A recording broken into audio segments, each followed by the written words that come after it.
ಸಚಿವ ಸಂಪುಟ ವಿಸ್ತರಣೆಯಾಗಿ ಒಂದು ವಾರನೇ ಕಳೆದು ಹೋಯಿತು. ಆದರೆ ಇದುವರೆಗೂ ಯಾವ ಸಚಿವರಿಗೆ ಯಾವ ಇಲಾಖೆ ಅನ್ನೋದು ಮಾತ್ರ ಫೈನಲ್ ಆಗಿಲ್ಲ. ಅತ್ತ ಅಧಿವೇಶನ ಆರಂಭಕ್ಕೆ ಇನ್ನೆರಡೇ ದಿನ ಬಾಕಿ ಉಳಿದಿದ್ದು ರಾಜ್ಯ ಕಾಂಗ್ರೆಸ್ನಲ್ಲಿ ಖಾತೆ ಹಂಚಿಕೆಯದ್ದೇ ಬಹುದೊಡ್ಡ ಗೊಂದಲ ಸೃಷ್ಟಿಯಾಗಿದೆ. ಹೈಕಮಾಂಡ್ನ ಈ ವಿಳಂಬ ನೀತಿಗೆ ಕಾರಣ ಏನು? ದೆಹಲಿ ಮಟ್ಟದಲ್ಲಿ ನಡೀತಾ ಇರೋದಾದರೂ ಏನು? ಡೀಟೇಲ್ಸ್ ಇಲ್ಲಿದೆ.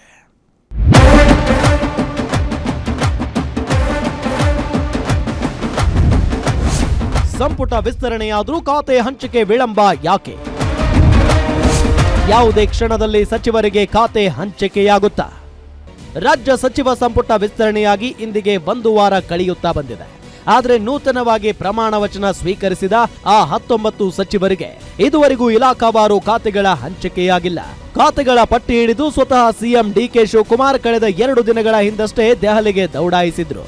ಎಐಸಿಸಿ ಅಧ್ಯಕ್ಷ ಮಲ್ಲಿಕಾರ್ಜುನ ಖರ್ಗೆ ಹಾಗೂ ಕೆಸಿ ವೇಣುಗೋಪಾಲ್ ಅವರ ಕೈಗೆ ತಾವಂದುಕೊಂಡ ಪಟ್ಟಿಯನ್ನ ನೀಡಿ ಬಂದಿದ್ರು. ಆದರೆ ಪಟ್ಟಿ ತಲುಪಿ ದಿನಗಳೇ ಕಳೆದ್ರೂ ಹೈಕಮಾಂಡ್ನಿಂದ ಗ್ರೀನ್ ಸಿಗ್ನಲ್ ಸಿಕ್ಕಿಲ್ಲ. ಇದು ಒಂದೆಡೆ ನೂತನ ಸಚಿವರಲ್ಲಿ ತೀವ್ರ ಕುತೂಹಲ ಮೂಡಿಸಿದ್ರೆ, ಇನ್ನೊಂದೆಡೆ ತೀವ್ರ ಗೊಂದಲಕ್ಕೂ ಕಾರಣವಾಗಿದೆ.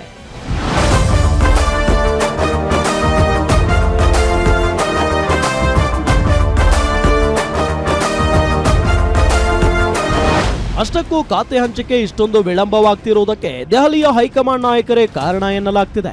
ಹೈಕಮಾಂಡ್ ಸ್ವತಃ ಈ ಇಲಾಖೆಗಳ ಹಂಚಿಕೆಯನ್ನ ಫೈನಲ್ ಮಾಡಲು ಮುಂದಾದ ಪರಿಣಾಮ ಈ ವಿಳಂಬ ಸೃಷ್ಟಿಯಾಗಿದೆ. ಇಂದು ಮುಂಜಾನೆಯಷ್ಟೇ ದೆಹಲಿಯಲ್ಲಿ ಹೈ ವೋಲ್ಟೇಜ್ ಸಭೆಯೊಂದು ನಡೆದಿದೆ. ಎಐಸಿಸಿ ಅಧ್ಯಕ್ಷ ಮಲ್ಲಿಕಾರ್ಜುನ ಖರ್ಗೆ, ಕಾರ್ಯದರ್ಶಿ ಕೆಸಿ ವೇಣುಗೋಪಾಲ್ ಹಾಗೂ ರಾಜ್ಯ ಉಸ್ತುವಾರಿ ರಣದೀಪ್ ಸಿಂಗ್ ಸುರ್ಜೇವಾಲಾ ಸುದೀರ್ಘ ಚರ್ಚೆ ನಡೆಸಿ ಅಂತಿಮ ಪಟ್ಟಿಯನ್ನ ಸಿದ್ಧಪಡಿಸಿ ರಾಹುಲ್ ಗಾಂಧಿ ಕೈಗೆಟ್ಟಿದ್ದಾರೆ. ಸ್ವತಃ ರಾಹುಲ್ ಗಾಂಧಿ ಕೂಡ ಮತ್ತೊಂದು ಸುತ್ತಿನ ಚರ್ಚೆ ನಡೆಸಿದ್ದು, ನಾಳೆ ಬೆಳಗಿನ ವೇಳೆಗೆ ಅಥವಾ ಯಾವುದೇ ಕ್ಷಣದಲ್ಲಿ ಅಂತಿಮ ಪಟ್ಟಿ ಪ್ರಕಟವಾಗುವ ಸಾಧ್ಯತೆ ದಟ್ಟವಾಗಿದೆ.